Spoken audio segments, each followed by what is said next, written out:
गीता में श्री कृष्ण कहते हैं कि सब और ईश्वर यानी मैं हूं, अब जब वो सब जगह विद्यमान है यानी कि आपको वो नित्य दर्शन दे रहा है। आवश्यकता है कि आप अपने अंदर वह भाव पैदा करें जिससे कि आपका ईश्वर से साक्षात्कार हो सके।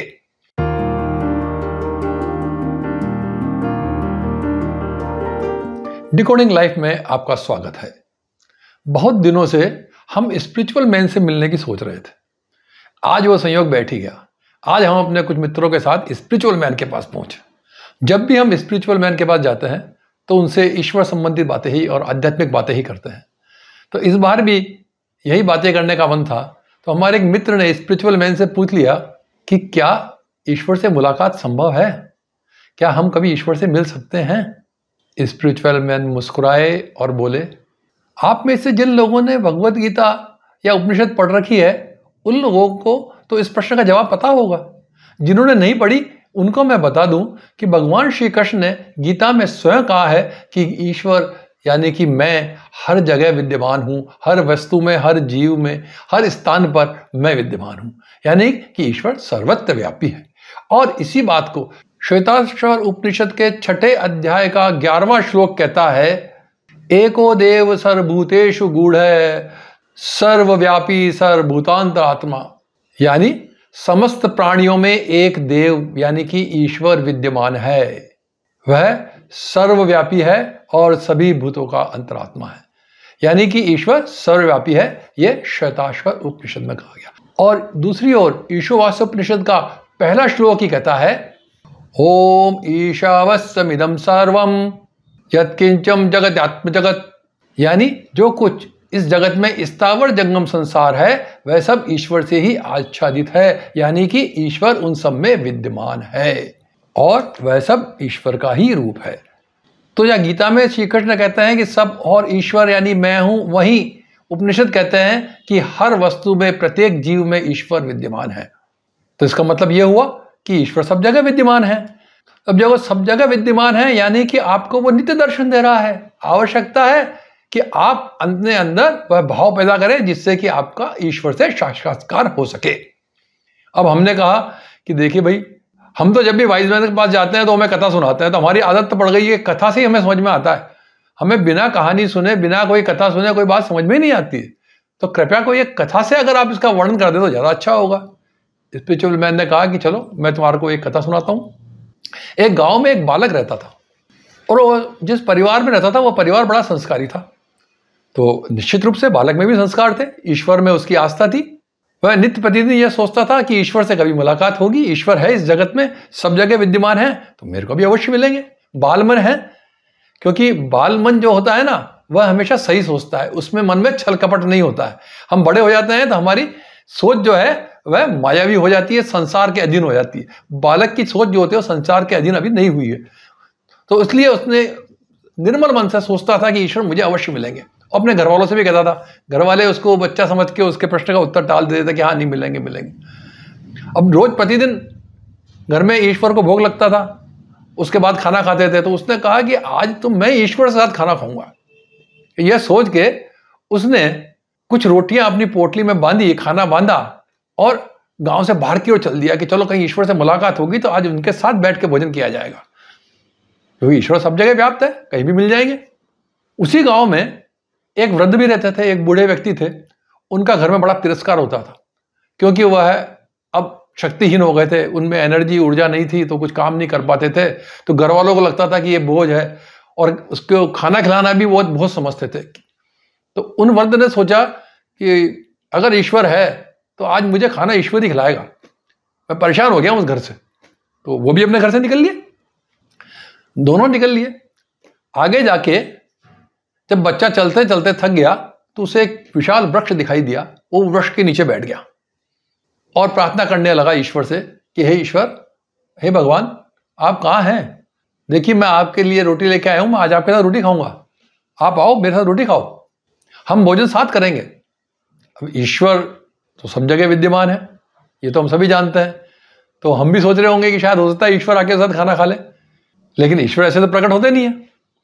तो बच्चे ने देखा कि ईश्वर नहीं आए तो कोई बात नहीं, निराश हो गया। भूख बहुत ज्यादा लग रही थी, बच्चा था, उसने कहा छोड़ो ईश्वर नहीं आ रहे, कोई बात नहीं, कल देखेंगे, आज तो भूख लग रही है, आज अपन खाना खा लें जो लेके आए। बच्चे ने पोटली खोल के खाना खाना शुरू किया।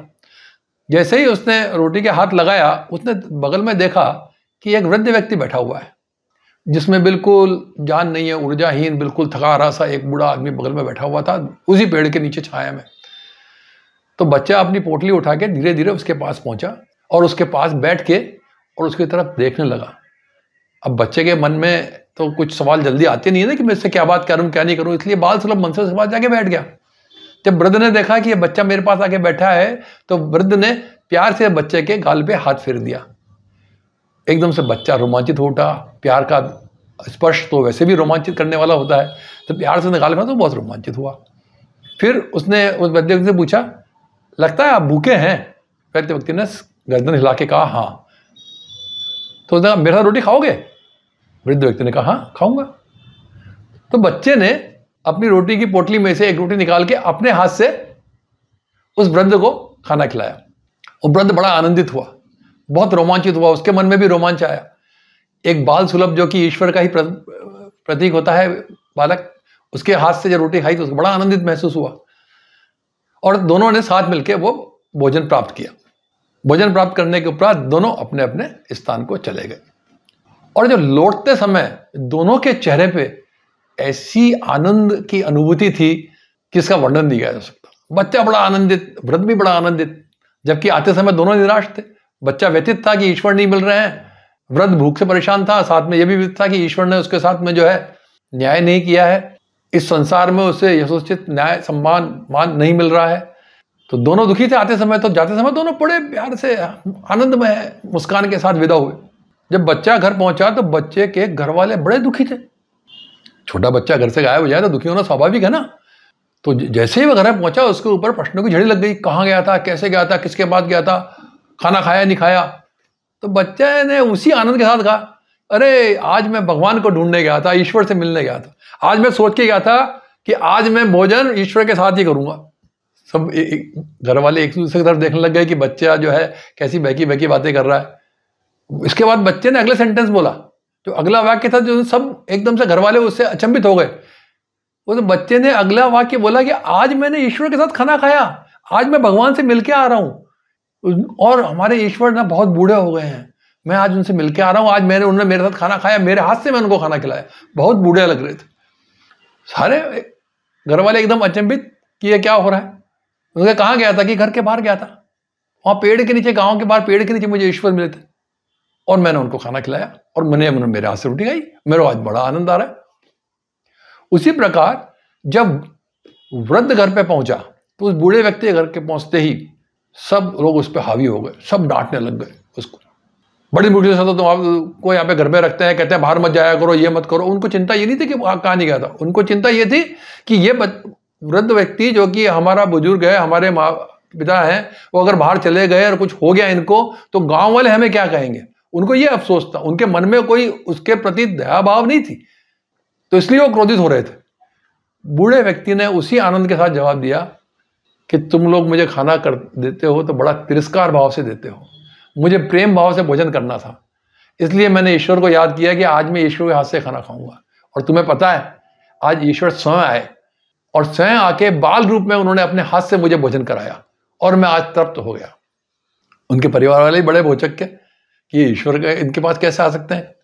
अब जो प्रश्न आपने किया था उसका उत्तर यह है कि ईश्वर सब जगह विद्यमान है, लेकिन आपका मन का भाव उस ईश्वर को पहचानने में बाधा देता है, क्योंकि आपके मन में एक अहम भाव है। वो जो अहम भाव है ना, वो आपको सामने वाले के हृदय में स्थित ईश्वर को पहचानने से नकारता है। जब आप उस बालक के समान कोमल मन वाले, उस वृद्ध के समान व्यथित और ईश्वर के प्रति समर्पित भाव वाले न होंगे, तब तक आपको किसी में भी ईश्वर नजर नहीं आएगा। और जब आपका भाव निर्मल हृदय हो जाएगा, आप समर्पण भाव वाले हो जाएंगे, तब आपको प्रत्येक स्थान पे, प्रत्येक जीव में ईश्वर ही नजर आएगा। तो स्पिरिचुअल मैन बोले, मित्रों अपने मन को शुद्ध और निर्मल रखिए और समर्पण का भाव रखिए, तो ईश्वर आपको हर स्थान पे, हर जगह पे प्रत्यक्ष दिखाई देंगे। उनकी बात सुन के हमें भी एक गाना याद आ गया कि तुझ में राम, मुझ में राम, सब में राम समाया, सबसे कर ले प्यार, जगत में कोई नहीं है पराया रे, तुझ में राम। गढ़कट में रामवासी है। ईश्वर सदा कृपा बनाए रखे, आपका जीवन मंगलमय व आनंददायक हो। नमस्कार।